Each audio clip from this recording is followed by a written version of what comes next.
And as Richland deputies are mourning the loss of another canine officer tonight because the dog was hit by a car on 77 very early this morning. As you can imagine, the last week and a half has been extremely tough for our local canine teams.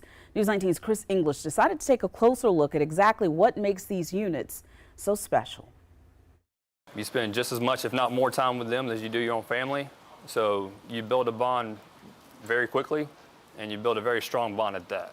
The bond between canine officers and their handlers is like no other. They give their entire unit an advantage. And as we've seen recently, sometimes that means the canine takes a bullet that wasn't meant for them. Columbia PD canine officer Christopher Gunter explains how his partner Bo works just as hard as his fellow officers. We can use them for tracking suspects and also using that on the opposite side of not everybody we track is a suspect. Sometimes we help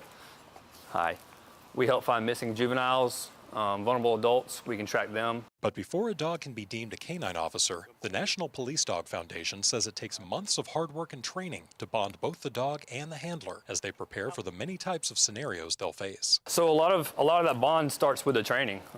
It's hundreds of hours every year that we go through, and a lot of it you have to start out with bonding. Of course, all of this comes at a cost. The foundation says that most police dogs come from Europe at a cost of over $8,000. And training for patrol work, detection, and tracking can add another $12,000 to $15,000. Once the initial training is complete, both the canine and the handler participate in ongoing training as well. We do a lot of our training here at the city in-house.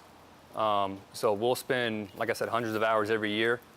And to keep our certification, we are required to maintain at least 15 hours a month. And for the officers that work with these canines day in and day out, it's the best job in the department. To me, there's no other better job. There's not. You can't beat this.